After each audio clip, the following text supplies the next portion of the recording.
biar gak terlalu.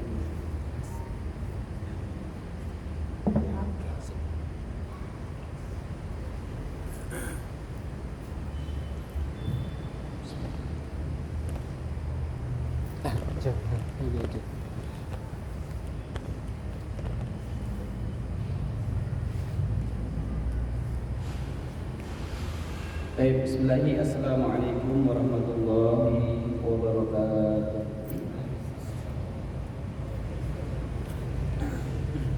Innal hamdalillah nahmaduhu wa nasta'inuhu wa nasta'dinuhu wa natubu ilayhi min shururi anfusina wa sayyiati a'malina. May yahdihillahu fala mudilla lahu wa may yudlilhu fala hadiya lahu. Ashhadu an la ilaha illallah wahdahu la syarika lah wa ashhadu anna Muhammadan abduhu wa rasuluhu la nabiyya wa la rasulahu ba'dah. Yaqulullahu tabaraka wa ta'ala fil Qur'anil Karim. A'udzu billahi samii'il 'aliim minasy syaithaanir rajiim. Ya ayyuhalladzina aamanu taqullaha haqqa tuqatih wa la tamutunna illa wa antum muslimun. Wa qala Rasulullah sallallahu alaihi wa ala alihi wasallam, ittaqillaha haitsu ma kunta wa atbi'i sayyi'atal hasanata tamhuha wa khaliqin nasa bi khuluqin hasanin. Ini rahimakumullah, alhamdulillah kita bersyukur kepada Allah Subhanahu wa taala pada malam hari ini merupakan hari Sabtu di pekan yang pertama. Kita bisa kembali bermuajahah, bertatap muka di majlis yang mulia ini untuk sama-sama melaksanakan kewajiban sebagai seorang muslim, yakni thalabul ilmi. Semoga apa yang kita lakukan pada malam hari ini dicatat sebagai kebaikan dan kelak kita berharap dengan rahmatnya dimasukkan ke dalam salah satu dari jannah Allah Subhanahu wa taala. Amin ya rabbal alamin. Salawat teriring salam semoga tercurahkan kepada Nabiullah Muhammad sallallahu alaihi wa ala alihi wasallam, pada keluarga sahabat tabi'in dan tabi'ut tabi'in serta orang-orang yang beristiqamah menjalankan sunnah beliau hingga yaumul qiyamah. Ikhwani rahimakumullah, pada malam hari ini kita akan melanjutkan kajian fikih dari kitab Minhajul Muslim dan kita sampai al-faslu sabi', fasal yang ke-7 fi hukmil haidi wan nifasi, hukum tentang haid, hukum yang berkaitan tentang darah haid dan nifas. Wa fihi thalasu mawad.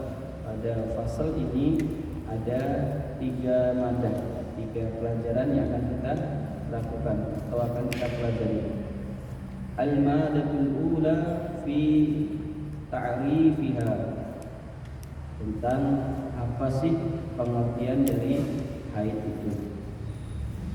Bapak-bapak selama sekalian, kita mungkin mengatakan, Ustaz, saya asli Ustaz laki-laki dan asli saya tidak akan pernah bisa haid. Ning kita ini kan nanti punya istri, sangat mungkin juga Allah rezekikan kita anak perempuan, atau saat ini kita punya adik perempuan yang akan balik, karena umur balik dari seorang wanita itu berbeda-beda, tapi rata-rata mereka di usia 9 sampai 12 tahun.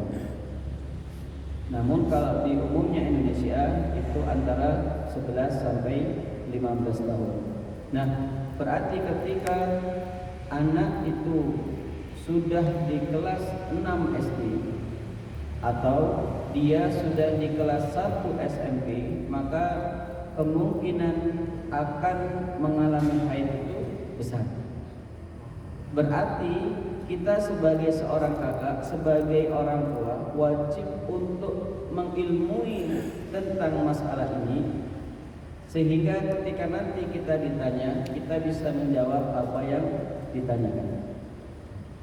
Karena memang Masya Allah ya Pak, saya ini sering sekali menerima pertanyaan dari terutama untuk akhwat-akhwat yang baru haid ini, ternyata banyak sekali yang belum memahami. Seakan-akan haid dia sudah haid, padahal ada hukum-hukum yang harusnya dia tunaikan. Bisa jadi karena ketidaktahuan tadi dia belum sempat untuk belajar. Di saat inilah kemudian kita bisa mengajarkan kepada mereka. Saya di SD itu di kelas 6 itu sudah masuk bab haid, pembahasan haid. Baru Selasa kemarin pembahasan tentang perkara yang diharamkan untuk wanita haid. Kita ajarkan. Yang laki-laki ketawa terus kamu mereka lebih, aku gak mungkin haid kan? Gak mungkin. Neng nanti punya kakak yang jadi. Yang perempuan sering tutup buku karena malu. Padahal ini bukan haid, ini biasa saja. Apa haid itu? Al-haidu damun yurkhihi ar-rahm idza balagatil mar'atu. Ya'taduha fi awqati ma'lumah. Apa sih yang maksud haid? Darah yang keluar. Darah yang keluar dari rahim seorang wanita. Karena kita ketahui jika ovum di sisi kanan dan kiri itu setiap bulan dia masak. Ketika tidak ada pembuahan dari sperma, yang ketika ada pembuahan terjadi kehamilan yang turun ke uterus atau rahim, di saat tidak ada pembuahan itu maka perlu diganti. Ketika proses diganti itu maka terjadilah yang bernama darah haid. Ini Pak biologi Pak ya. Sisi kanan dan kiri itu kalau tidak ada yang membuahi hari ini atau bulan ini sisi kanan, bulan besok sisi dan seterusnya. Tapi ketika ada pembuahan maka dia akan turun ke uterus namanya. Uterus itu kalau kita yang biasa kita sebut rahim. Nah, ketika sudah ada calon bayi yang turun ke uterus tadi, maka sel ovum ini tidak lagi gugur. Dia berubah menjadi asupan makan bagi janin. Makanya orang yang hamil itu biasanya tidak haid. Kenapa? Karena tidak ada pembuahan tadi atau pembuahan telah terjadi sehingga sel telurnya berubah menjadi makanan bagi jabang bayi melalui plasenta. Kalau orang Jawa ngomong ari-ari. Hari-hari itu apa Pak? Batire bayi, apa Pak? Batire temannya, kerabatnya, saking menghormatinya biasanya dikubur di depan atau samping rumah ya Pak, dikasih lampu gitu Pak. Nanti dikasih ATM, laptop, internet ya. Oh orang suami saya tidak tahu jelas. Anak 6 itu saya kubur aja. Kadang di bawah pisang, kadang di belakang. Tapi saya menghargai kalau ada orang-orang tertentu yang melakukan itu, tidak masalah. Tapi saya tidak melakukan. Karena saya akan ditanya dan saya tidak tahu kenapa Ustaz perlu dikasih petolok, tahu Pak petolok bensin. Kenapa mesti dikasih uang receh dan kenapa perlu dikasih buku. Saya bilang kenapa nggak mau dikasih ATM misal? Kenapa nggak dikasih jaringan wifi misal? Beda ya. Tapi saya tetap menghargai, tidak mencela karena bisa jadi ada ilmu tertentu yang belum saya dapatkan dan ini sangat mungkin masuk ke ranah adab. Namanya ranah adab ya saling menghargai. Sebagaimana kalau ada suku tertentu tidak mau melakukan ibadah di bulan Muharram, bulan Suro, itu kalau dia mengatakan karena menghargai pada bulan itu terjadi pembunuhan kepada cucunya Rasulullah, ya silahkan saja itu masuk bulan adab. Ning kalau dia tidak melaksanakan nikah di bulan Muharram karena meyakini kalau nikah di bulan Muharram akan timbul musibah, ini masuk ranah akidah. Nah, kebanyakan kita mungkin semoga yang pertama karena menghargai ya, terjadinya kematian. Sampai tukang kambing pun kena imbasnya itu Pak. Sepi ya. Dia kata teman-teman nyenget kayak kuburan. Pas rame menang wae, pas sepi ngomongin. Jadi ini perkara yang biasa terjadi, merupakan kebiasaan keserta fi awqatin ma'lumatin, pada waktu yang diketahui kapannya. Wanita itu kadang di awal bulan, kadang di pertengahan, kadang di akhir. Apa hikmahnya? Lihikmati tarbiyatil walad, untuk menjadikan tarbiyah, mendewasakan si wanita tadi, dan statusnya dia telah menjadi seorang balighah. Kalau laki-laki itu disebut balik dengan mendapatkan dua hal.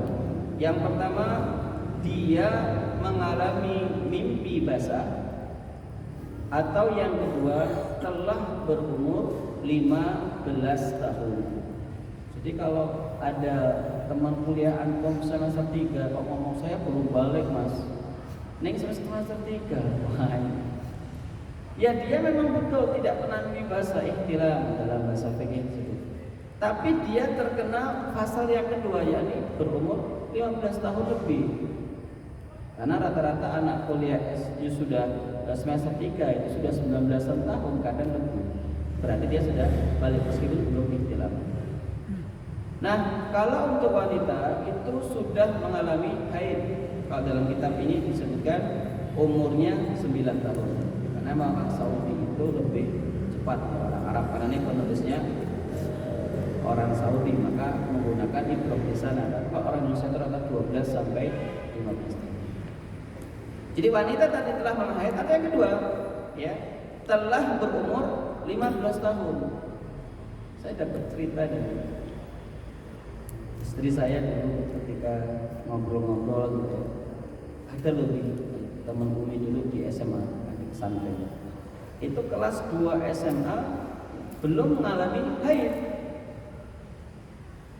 Berarti dia berbalik ya? Enggak lah, kalau kelas 2 SMA sudah minimal 16 tahun atau 17 tahun. Pasti dia sudah balik. Nah, ikutnya di mana? Bukan di haidnya, tapi di umurnya.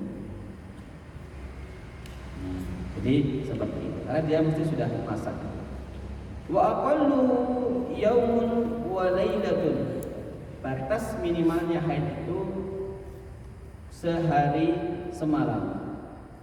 Jadi kalau misalnya ada wanita tadi pagi keluar darah subuh atau menjelang subuh, itu terhitung haid kalau sampai besok pagi masih mengalir. Kalau malam ini dia berhenti, berarti itu bukan darah haid. Terus apa Ustaz? Itu darah istihadah. Nanti di bab kedua kita bahas. Ini mazhab Maliki dan Hambali.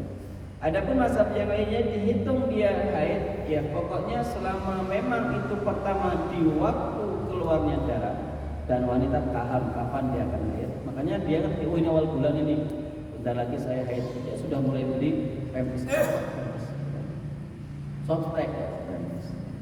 Jadi seperti itu. Kenapa dia tahu? Nah, ketika keluar, meskipun cuma satu malam dia terhitung haid. Ketika suci ya dia dihitung dia suci. Baik. Wa ghalabatu sunnat sittatu aw sab'atu ayyamin. Dan kebanyakannya itu antara 6-7 hari dan mayoritasnya 15 hari. Namun Anda tidak memilih pendapat ini, yakni pendapat maksimal 15 hari. Saya tidak memilih ini, kita menghargai saja. Jadi saya memilih pendapat pokoknya yang menjadi acuan adalah zat darah. Kalau dia pada hari ke-16 darah yang keluar itu masih berwarna hitam, masih bau, kemudian berwarna pekat, dan masih terkadang sakit di daerah pinggang, maka dia darah haid meskipun hari ke-16. Jadi yang menjadi acuan saya bukan hari. Ini pendapat yang saya pilih. Tapi yang menjadi acuan pendapat yang saya pilih adalah zat atau bentuk darahnya tadi. Kecuali jika pada hari ke-14 dia suci minimal sehari semalam. Nah, hari ke-16-nya ngeflek warna coklat, ngeflek warna kekuning-kuningan, maka yang keluar ini disebut istihadah. Kenapa Ustaz? Karena ada faselnya, ada pemutusnya selama sehari semalam. Namun kalau hari ke-15 dia masih ngalir, hari ke-16 ngeflek berarti nyambung, tidak ada pembatasnya, ya, maka dia tetap dihitung hari. Pak, kayak gini Pak, jadi perempuan tuh gak enak, kudu ngerti fikihnya. Laki mah enak, tancap-tancap aja. Makanya kita bantu istri kita untuk yang masih bujang tidak kemudian tanggung jawab saya. Tidak kemudian cuek, ini kan saya tidak pernah hajat, enggak, tapi kita bantu dia untuk mengingatkan bahwa memang ada ahkam khusus untuk mereka. Jadi saya ulangi Pak ya, jadi kalau di kitab ini itu 15 hari maksimal. Kalau saya itu memilih ya dilihat zat darahnya. Kalau hari ke-16 itu darah masih keluar meskipun ngeflek, tapi belum pernah suci minimal sehari semalam, tetap dia dihitung haid. Tapi kalau hari ke-14 dia suci satu hari satu malam, sehari semalam maaf. Kemudian dia ngeflek di tanggal 16-nya, dia dihitung istihadah. Apa yang bedakan? Adanya suci sehari semalam. Itu yang menjadi acuan kita, terutama pendapat yang saya pilih untuk menentukan haid tadi. Baik. Wa aktsaru tuhri la hadda lahu, dan banyaknya berapa hari dia suci la hadda lahu, tidak ada batasan maksimalnya. Wa ghalabu salasatu aw arba'atu wa ishruna, kata-kata antara 2, 3 atau 24 hari. Jadi kalau sucinya berapa hari? Ya rata-rata 23 sampai 24. Selebihnya ya dia haid. Karena haid jadi ya. Jadi kita lihat ya bahwa memang keadaan seperti itu terjadi pada wanita. Wan nisa'u fihi tarasun, ya, wanita dalam perkara haid ini ada 3 kelompok. Yang pertama pemula, mubtadi'ah. Pemula ini 2 hari suci, 2 hari keluar, 2 hari suci, 2 hari keluar. Jadi Pak, nanti ada punya. Kemudian yang kedua mu'tadah, yang sudah terbiasa, ya, pasti antara tanggal 2 sampai 9 atau 1 sampai 8. Mesti tanggal 10 sampai 17 atau tanggal 11 sampai 18. Pasti tanggal 19 sampai 27 atau 20 sampai 26. Seperti itu. Nah, kalau yang kayak gini gampang. Kenapa? Ya, karena dia mengalami satu keadaan seperti itu. Ada seorang akhwat, orang mahasiswa UIN, dia nanya kepada saya, Ustaz, saya ini haid sudah 16 hari tapi darahnya masih keluar. Maka saya tanya, warna darahnya apa? Masih persis seperti haid. Coba nanti kalau di tempat yang sepi cium baunya gimana? Baik Ustaz, beberapa saat dia cium, katakan baunya persis seperti haid. Baik, suka masih sakit nggak di pinggang? Masih Ustaz. Baik, kemudian yang berikutnya kalau pas keluar itu seperti rasa dendel itu gimana pas musim? Ya iya Ustaz, ya udah itu berarti haid. Itu berarti haid. Tapi disebut istihadah bukan Ustaz, disebut istihadah jika Anda telah suci minimal sehari semalam. 10 hari ini, 10 hari dia suci. Sehari semalam, ini pendapat yang saya pilih. Dia suci keluar lagi, dia ngeflek biasanya. Warnanya sofro, kekuningan atau kidul, ya. Kidul itu kecoklatan gitu. Kayak kali yang baru banjir gitu. Nah, kalau seperti itu maka dia ketemunya darah istihadah. Dan Mas kudu ngerti kayak gini. meskipun masih haid. Tapi karena kita punya anak perempuan, istri perempuan ya, orang tua atau kakak adik perempuan bisa jadi, maka kita harus mengetahui. Walikulli hukmun. Yang pertama muqtadiyah. Bagaimana untuk para muqtadi? Wa hiya allati taradama li awwali marratin wa hukmuha annaha idza ra'at ad-dama tarakat as-salata wa shauma wal wata wa intidari ad-dhuhra. Yakni mereka yang melihat darah di awal haidnya. Riskan sekali Pak, anak-anak kecil ini, karena biasanya saya sudah punya murid kelas 6 itu sudah haid ternyata. Tapi sayangnya dia nggak mau ngaku. Karena kelihatan Pak ya dari perubahan tubuh wanita yang sudah itu kelihatan. Kalau putri saya itu SMP Bapak Ibu. Tapi ada murid saya ya, tahun yang udah lulus tahun ini, tahun kemarin ya. Itu dia nggak ngaku kalau dia sudah. Padahal kita kelihatan kamu masih sudah haid. Hanya saya minta tolong berulang, ya Ustaz. Nah itu berarti tanya, biasanya nanti ngalami 2 hari suci, 2 hari keluar, 2 hari suci, 2 hari keluar. Itu bagaimana? Di sini sebutkan hukmuha annaha idza ra'atid dama tarakatis shalat. Ketika dia melihat darah, tarakatis shalat, dia meninggalkan salat. Berarti enggak salat, enggak saum, enggak boleh al-wat'a hubungan badan kalau dia sudah bersuami. Wa intidari at-tuhra, dan tunggu sampai dia suci. Berarti kalau hari pertama kedua dia keluar, 3-4 dia suci, pasti ke-4 itu dia mandi. Hari ke berapa dia? Ke-5, 6 dia keluar, ditunggu sampai kemudian seperti itu ya, sampai dia betul-betul suci ya. Intinya ketika dia melihat darah dia tidak sholat, ketika tidak melihat darah dia mandi harus sholat. Ada yang nanya saya, Ustaz, saya pernah mengalami berhenti haid di malam hari, mau mandi malas, tapi suami saya yang ngajak Ustaz, boleh tidak? Kalimat atau ayat dalam surat Al-Baqarah ayat kedua, surat kedua ayat 222, wala taqrabuhunna hatta yadhurna, janganlah kamu dekati wanita itu, maksudnya dijima ya tadi sampai dia suci. Kalimat hatta yadhurna, hatta yaksilna, sampai kalian mandi. Sehingga ketika ibu belum mandi, ya belum dihitung suci.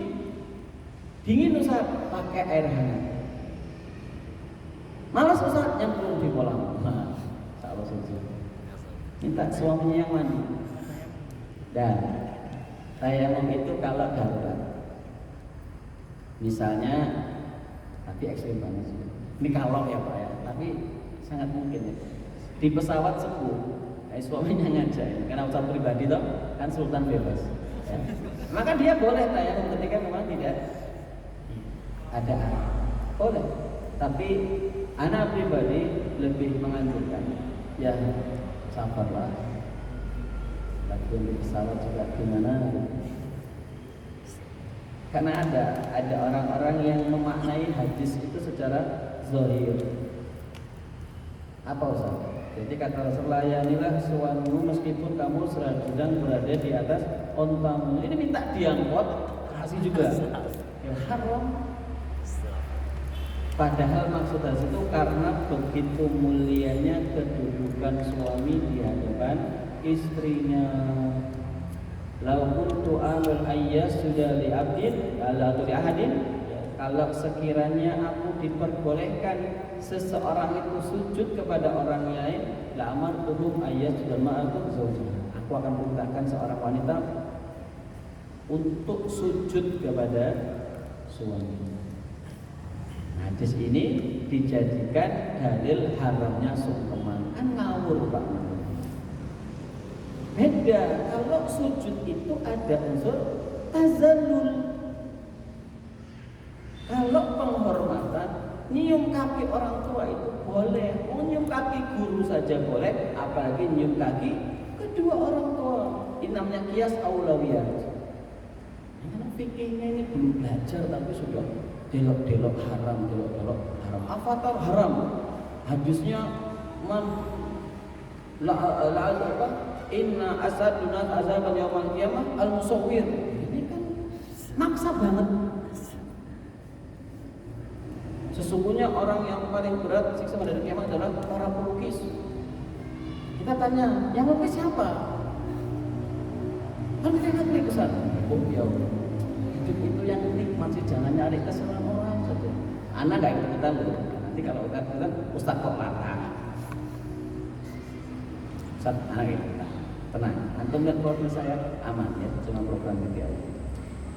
Jadi ini maksud saya gini. Jadi harus dilihat hadis itu. Ojo sak konteksnya saja, tapi kadang kontekstual, konseptualnya itu kita kaji asbab buruknya itu seperti apa, pendalilannya bagaimana, istidlalnya seperti apa.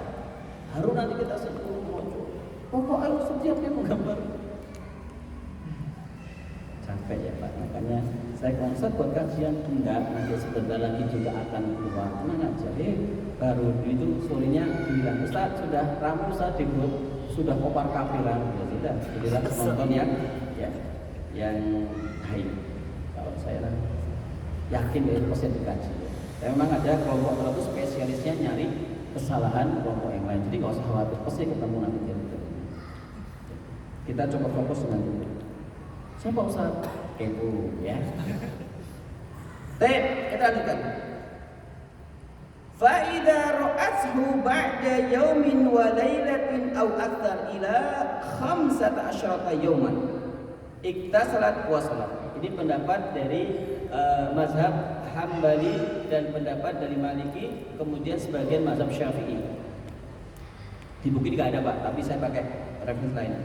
Ketika wanita tadi mendapati hal tersebut sudah sampai di hari yang ke-15, ya tadi Pak ya, muqtaidah tadi. Jadi hari ke-15 itu suci 2 hari, kotor 2 hari, suci 2 hari, sampai ke 15. Setelah 15, segera dia mandi, sholat. Wa istamarra ma'ahadamu ba'da 15 yawman ittabarat mustahadha ba'da dzalika. Lebih enak pakai pendapat ini Pak, karena nanti kalau saya pilihkan pendapat yang kedua dan ketiga pusing. Ini aja yang dipilih. Jadi setelah 15 hari maka dia wajib untuk mandi, wajib untuk sholat. Adapun darah yang keluar setelahnya yu'tabarat mustahadah, disebut darah istihadah. Ngalir Ustaz pakai pempes apa? Hot soft tank. Ya apa? Karena apa? Itu darah istihadah. Hukmuha hukmul mustahadah. Hukumnya hukum disebut dengan hukum istihadah. Nah, jadi ya enak kalau kayak gini. Berarti khilalnya kapan? Rentangnya berapa? 15 hari untuk muqtadah. Tapi ini tidak berlaku untuk mubtadi'ah maksud saya. Itu berlaku untuk yang pemula. Tapi kalau udah tingkat lanjutan gitu ya. Halnya pas yaitu zatnya yang saya pilih. Zat darahnya. Nanti ya Pak kita di bawah. Jadi ini yang pertama untuk mubtadi'in ya, mubtadi'in. Fikih lil mubtadi'in. Mubtadi' berarti pemula. Mubtadi'ah itu wanita yang haid pemula. Wa ammal mu'tadatu wa hiya man kanat laha ayyamun ma'lumatun tahidhaha min syahrin fa hukmuha annaha tatruku salata wa shawmat ayyami 'adataha. Mereka adalah yang sudah biasa nih Pak, wanita-wanita yang keluar darah hari-hari yang maklumah. Keluarnya itu sudah maklum, awal bulan, pertengahan bulan, akhir bulan.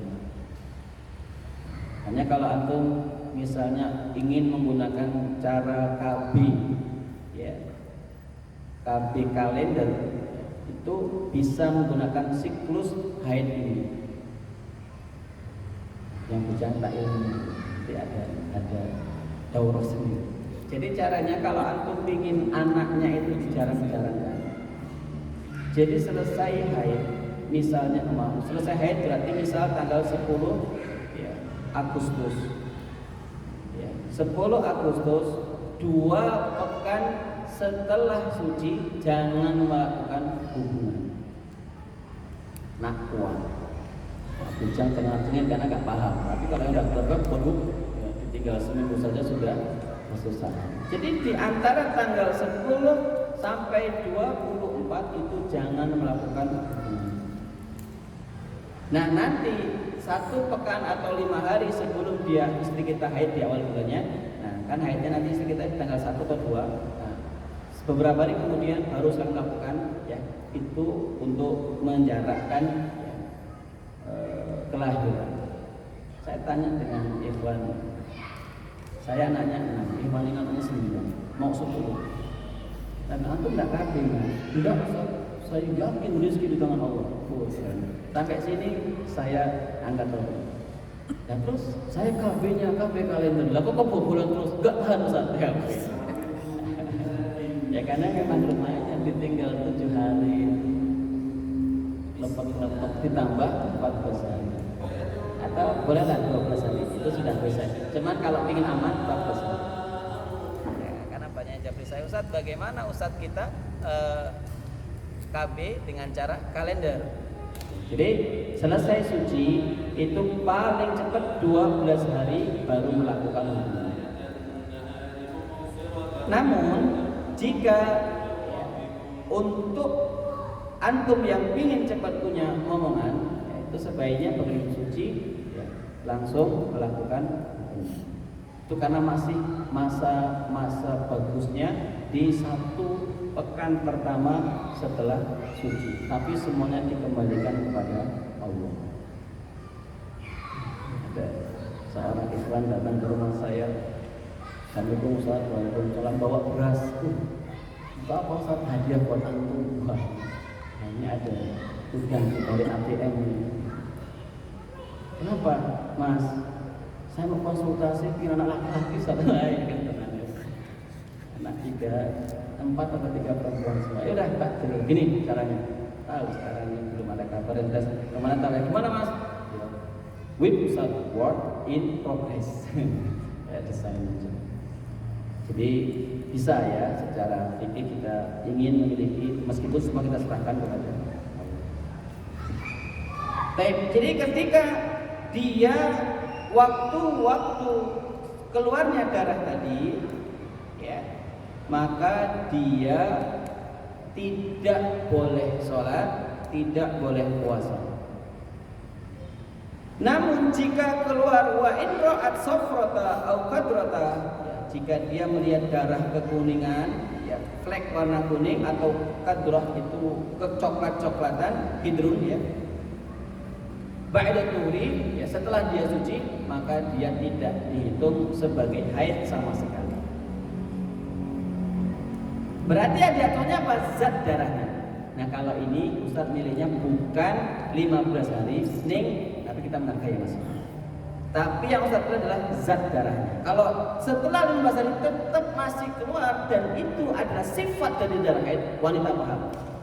Kalau Ustaz pernah SMP teman Ustaz itu mengalami haid di bangku, jadi Ustaz ngerti darah itu kayak gitu. Hanya menjadi ilmu juga.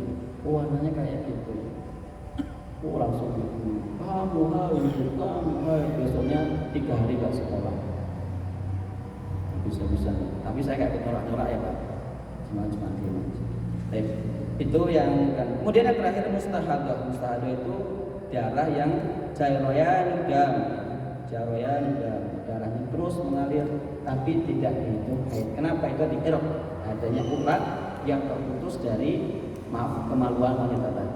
Darahnya persis seperti kalau kita terkena silet, persis kalau kita terkena bilah, dia keluar jadi warnanya kemerahan seperti itu, tidak kehitam hitam. Karena darah haid itu mutlak kelihatan sekali dari aromanya, dari warnanya, dari jenisnya kelihatan itu. Wanita paham sekali. Oh ini darah haid.